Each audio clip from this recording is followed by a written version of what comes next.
Friends, నా పేరు ఆలపాటి సురేష్ కుమార్. ఈ ప్లాట్ఫామ్ పైనుంచి నేను కొంతకాలంగా వీడియో లాగ్స్ ప్రజెంట్ చేస్తున్నాను.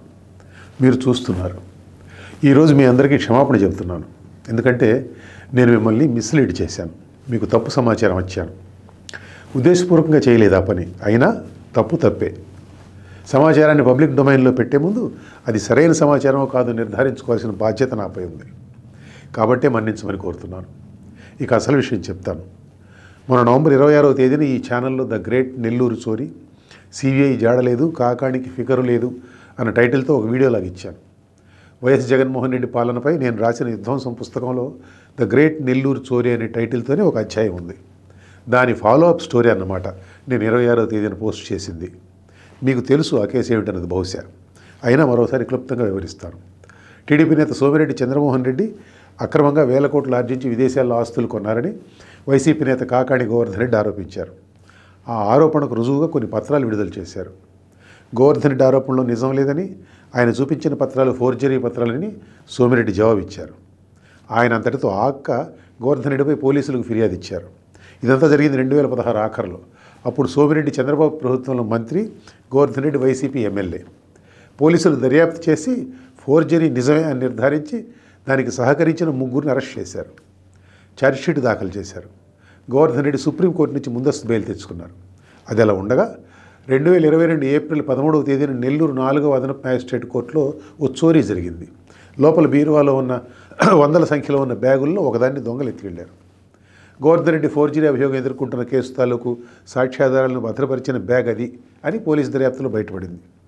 పాత ఇనుము దొంగతనాలకు అలవాటు పడిన ఇద్దరు వ్యక్తులు సయ్యద్ హయత్, షేక్ ఖాజా రసూల్ ఆ దొంగతనం చేశారని పోలీసులు తేల్చారు. వారిని అరెస్ట్ చేశారు. చోరీకి గురైన ప్రాపర్టీ రికవరీ కూడా చేశారు. కోర్టులో చోరీ జరిగింది కాబట్టి జిల్లా జడ్జి యామిని గారు దానిపై దృష్టి సారించారు.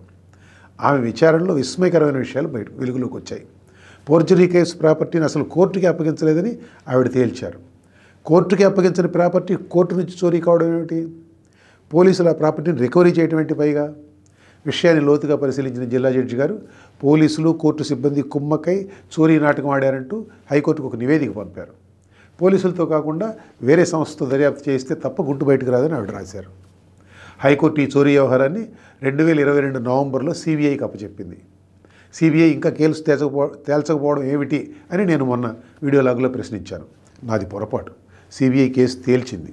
ఒక అదనపు సూపరింటెండెంట్ స్థాయి అధికారి కేసు దర్యాప్తు చేసి సిబిఐ కేసులు విచారించి విజయవాడ 5వ అదనపు మెట్రోపాలిటన్ మ్యాజిస్ట్రేట్ కోర్టులో ఛార్జ్షీట్ దాఖలు చేశారు. నెల్లూరు పోలీసులు చెప్పినట్టుగానే కోర్టులో చోరీ జరిగిందని అందులో నిర్ధారించారు. వారు చెప్పిన ఆ ఇద్దరు పాత ఇనుము దొంగలే ఈ చోరీ చేశారని ఛార్జ్షీట్లో అభియోగం మోపారు. కోర్టు సిబ్బంది వైపు నుంచి, పోలీసుల వైపు నుంచి కొన్ని చిన్న చిన్న లోపాలు ఉన్నమాట నిజమే, కానీ అవేవి ఉద్దేశపూర్వకంగా జరిగినవి కావని సిబిఐ చెప్పింది. జిల్లా జడ్జి గారు తన నివేదికలో పేర్కొన్న విషయాలు దాదాపుగా ఏవీ కూడా కరెక్ట్ కావని సిబిఐ తేల్చింది. ఫోర్జరీ కేసు ప్రాపర్టీని కోర్టుకు అప్పగించినట్టు రిజిస్టర్లో ఎంట్రీ లేకపోయినా కానీ అప్పగించిన మాట నిజమేనట. ఆ ప్రాపర్టీ దొంగతనానికి గురైన మాట కూడా నిజమేనట. దొంగలకు ఫోర్జరీ కేసు నిందితులైన కాకాణి గోవర్ధన్ రెడ్డి బ్యాచ్కు మధ్య ఎలాంటి లింకులు లేవని దర్యాప్తులో తేలిందట. గోవర్ధన్ రెడ్డి ఫోన్ కాల్స్ రికార్డులో కూడా ఎలాంటి లింకులు బయటపడలేదట. పట్టుబడిన దొంగలకు ఎలాంటి పొలిటికల్ లింకులు లేవట. చాలా రోజులు జైల్లో ఉన్న వారికి బెయిల్ ఇప్పించడం కోసం ఎవరూ ముందుకు రాకపోవడం, వారి వెనుక పెద్ద వ్యక్తులు ఎవరూ లేరన్నదానికి నిదర్శనమట. దొంగలకు తాము దొంగిలించిన పత్రాలు అప్పటి మంత్రి సోమిరెడ్డి ఫిర్యాదుపై నమోదైన కేసు సాక్ష్యాధారాలని తెలియదట. కొన్ని వస్తువులు తప్ప చోరీ ప్రాపర్టీ రికవరీ అయింది కాబట్టి అసలు చోరీనే జరగలేదన్న వాదన కరెక్ట్ కాదట. ఆ దొరకని వస్తువులు ఏమంటే ఫోర్జరీకి ఉపయోగించిన దొంగ రబ్బర్ స్టాంపులు, దొంగ రౌండ్ సీల్స్, స్టాంప్ ప్యాడ్లు. ఫోర్జరీకి ఉపయోగించిన దొంగ రబ్బర్ స్టాంపులు, దొంగ రౌండ్ సీల్స్, స్టాంప్ ప్యాడ్లు రికవరీ కాలేదు. దొంగలు తాము దొంగిలించిన బ్యాగులో నుంచి మొబైల్ ఫోన్లు, ట్యాబు, ల్యాప్టాప్ తీసుకొని మిగతా వస్తువులు బ్యాగులోనే ఉంచి దాన్ని పక్కనే ఉన్న ఆ మురికి కాలువలోకి విసిరేశారన్నది పోలీసుల కథనం. సిబిఐ కూడా అదే చెప్పింది.